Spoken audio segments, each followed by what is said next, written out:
আসসালামু আলাইকুম সুপ্রিয় দর্শক মণ্ডলী, টেক অফ এডুকেশনের নতুন আরেকটি চাকরি নিয়োগ বিজ্ঞপ্তি ভিডিওতে আপনাদের সবাইকে স্বাগতম।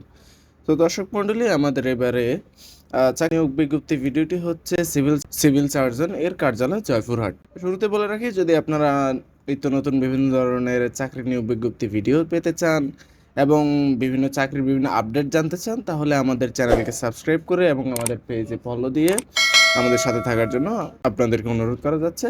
এবং যদি আপনাদের কোনো আবেদন সংক্রান্ত কোনো সমস্যা থেকে থাকে বা আপনারা যদি আবেদন করতে না পারেন বা পেমেন্ট করতে না পারেন বা কোনো সমস্যা হোক, আমাদেরকে কমেন্ট করতে পারেন। আর যদি আবেদন করতে কোনো সমস্যা, আমাদের পেজে যোগাযোগ করবেন, হোয়াটসঅ্যাপে যোগাযোগ করতে পারেন, নাম্বার দেওয়া আছে।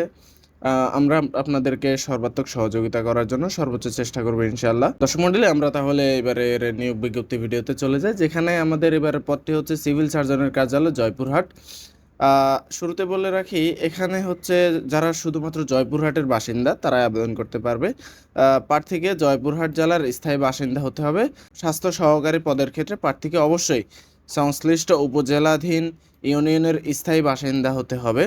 তবে সংশ্লিষ্ট সাবেক ওয়ার্ডের প্রার্থীগণ অগ্রাধিকার পাবেন। আমরা এবার নিয়োগ বিজ্ঞপ্তির বিস্তারিত আরও কিছু জেনে নিই। যেমন এখানে বলা হচ্ছে যে স্বাস্থ্য ও পরিবার কল্যাণ মন্ত্রণালয়ের স্বাস্থ্য সেবা বিভাগ প্রশাসন 1 শাখায়ের স্মারক নং এত তারিখ 24 জানুয়ারি 2024 খ্রিস্টাব্দের 10ই মাঘ 1430 বঙ্গাব্দ মোতাবেক ক অংশ সিভিল সার্জনের কার্যালয় জয়পুরহাট নিয়ন্ত্রণাধীন প্রতিষ্ঠানসমূহে পূর্বতন তৃতীয় ও চতুর্থ শ্রেণী 11 থেকে 20 গ্রেড নিম্নবর্ণিত শূন্য পদসমূহের জনবল নিয়োগের লক্ষ্যে জয়পুরহাট জেলার স্থায়ী বাসিন্দাগণের বাংলাদেশের প্রকৃত নাগরিক নিকট হতে শর্ত সাপেক্ষে অনলাইন ওয়েবসাইটের মাধ্যমে আবেদনের আহ্বান করা যাচ্ছে। আবেদন করতে হবে আপনাদের http://cs.joypurhat.teletalk.com.bd। অনলাইন ব্যতীত কোনো প্রকার আবেদন গ্রহণ করা হবে না। অর্থাৎ অনলাইনের বাইরে আপনারা যদি আবেদন করতে চান বা সেখানকার অফিসে গিয়ে যদি আপনারা আপনাদের আবেদনপত্র দিতে চান, সেক্ষেত্রে আপনাদের আবেদনপত্র বাতিল করা হবে। আপনাদেরকে শুধুমাত্র অনলাইনে আবেদন করতে হবে। আমাদের প্রথম যে পদটি সেটি হচ্ছে পরিসংখ্যানবিদ। এখানে পদের সংখ্যা হচ্ছে 4টি। বেতন গ্রেড হচ্ছে 14, অর্থাৎ বেতন হচ্ছে 10,200 থেকে 24,680। এখানে শিক্ষাগত যোগ্যতা লাগবে কোনো স্বীকৃত বিশ্ববিদ্যালয় হতে পরিসংখ্যান, গণিত, অর্থনীতি বিষয়ে স্নাতক বা সমমান ডিগ্রি এবং কম্পিউটার চালনায় দক্ষতা থাকতে হবে। 8 মুদ্রাক্ষরিক কাম কম্পিউটার অপারেটর। এখানে পদসংখ্যা হচ্ছে 1টি, গ্রেড 14, অর্থাৎ বেতন হচ্ছে 10,200 থেকে 24,680। শিক্ষাগত যোগ্যতা কোনো স্বীকৃত বিশ্ববিদ্যালয় হতে ন্যূনতম দ্বিতীয় শ্রেণীতে স্নাতক বা সমমান ডিগ্রি, কম্পিউটার ব্যবহারের অভিজ্ঞতা, ষাট লিপিতে প্রতি মিনিটে বাংলা 45 শব্দ, ইংরেজিতে 70 শব্দ এবং টাইপিংয়ের গতি বাংলা প্রতি মিনিটে 25 শব্দ, ইংরেজিতে প্রতি মিনিটে 30টি শব্দ হতে হবে। স্টোর কিপার পদসংখ্যা হচ্ছে 5টি, বেতন গ্রেড 16। কোনো স্বীকৃত বোর্ড হতে উচ্চ মাধ্যমিক সার্টিফিকেট বা সমমান পরীক্ষায় উত্তীর্ণ। স্টোর কিপার পদে চূড়ান্ত নির্বাচিত হলে সরকারি বিধি অনুযায়ী জামানত প্রদান করতে হবে। কোল্ড চেইন টেকনিশিয়ান, যেখানে পদসংখ্যা 1টি, বেতন গ্রেড হচ্ছে 15। কোনো স্বীকৃত বোর্ড হতে রেফ্রিজারেশন, এয়ার কন্ডিশনিং ট্রেডে উচ্চ মাধ্যমিক সার্টিফিকেট, ভোকেশনাল পরীক্ষায় উত্তীর্ণ হতে হবে।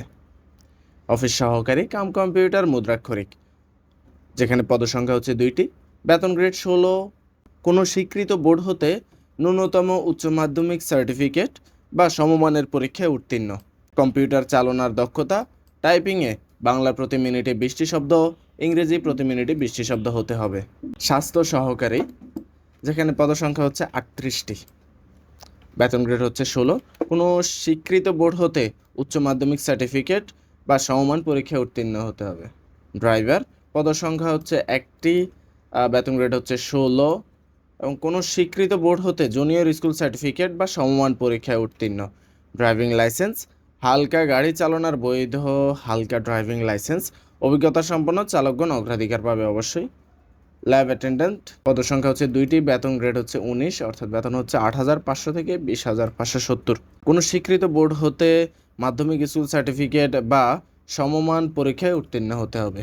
দর্শক মণ্ডলী, আমাদের এবারে আবেদনের সর্বশেষ তারিখ এবং আবেদন কবে থেকে আপনারা করতে পারবেন, আমরা অনলাইনে আবেদনপত্র পূরণ ও আবেদন ফি জমাদান শুরুর তারিখ ও সময় 4/9/2024 খ্রিস্টাব্দ সকাল 10 ঘটিকা এবং অনলাইনে আবেদনপত্র জমা দানের শেষ তারিখ হচ্ছে 24/9/2024 বিকাল 5 ঘটিকা পর্যন্ত। অর্থাৎ আপনারা এই মাসের মধ্যেই আজকে হচ্ছে 4 তারিখ, আমি যখন ভিডিওটি বানাচ্ছি এখন আজকে হচ্ছে 4 তারিখ, অর্থাৎ আর মাত্র 20 দিন সময় আছে আবেদন করার জন্য। আমাদেরকে 20 দিনই সময় দেওয়া হয়েছে।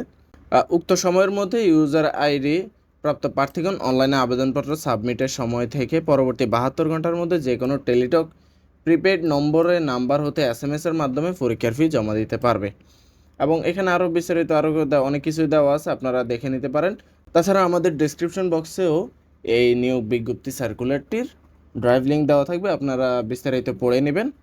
আর সর্বোচ্চ বয়স হচ্ছে 30 বছর হতে হবে এবং বীর মুক্তিযোদ্ধার পুত্রকন্যা প্রতিবন্ধীর ক্ষেত্রে বয়সসীমা 32 বছর হতে হবে। বয়স প্রমাণের ক্ষেত্রে এফিডেভিট গ্রহণযোগ্য নয়।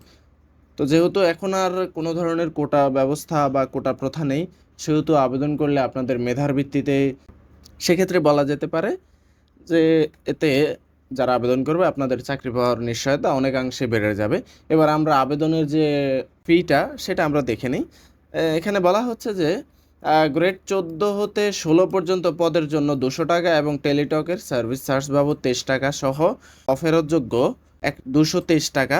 গ্রেড 17 হতে 20 পর্যন্ত পদের জন্য 100 টাকা টেলিটক সার্ভিস চার্জ 12 টাকা সহ মোট অফেরতযোগ্য 112 টাকা অনধিক 72 ঘন্টার মধ্যে জমা দিতে হবে। বিশেষভাবে উল্লেখযোগ্য, অনলাইনে আবেদনপত্রের সকল অংশ পূরণ করে সাবমিট করা হলেও পরীক্ষার ফি জমা না দেওয়া পর্যন্ত অনলাইনে আবেদনপত্র কোনো অবস্থাতেই গৃহীত হবে না। এখানে কিভাবে আপনারা অনলাইনে আবেদন ফি জমা দিবেন সেটার নিয়ম দেওয়া আছে। আর তাছাড়া আবেদন করতেও যদি আপনাদের কোনো সমস্যা হয় আমাদেরকে জানাবেন, আমরা আপনাদের আবেদন করে দেওয়ার জন্য সর্বাত্মক প্রচেষ্টা করব ইনশাআল্লাহ। তো দর্শক মণ্ডলী, এই ছিল আমাদের এবারের চাকরি নিয়োগ বিজ্ঞপ্তি সার্কুলারটি। আপনাদের ভালো লাগলে আমাদের চ্যানেলকে সাবস্ক্রাইব এবং আমাদের পেজকে ফলো দিয়ে আমাদের সাথে থাকার জন্য সবাইকে আবারও অনুরোধ রইল। আসসালামু আলাইকুম ওয়া রাহমাতুল্লাহি ওয়া বারাকাতুহু।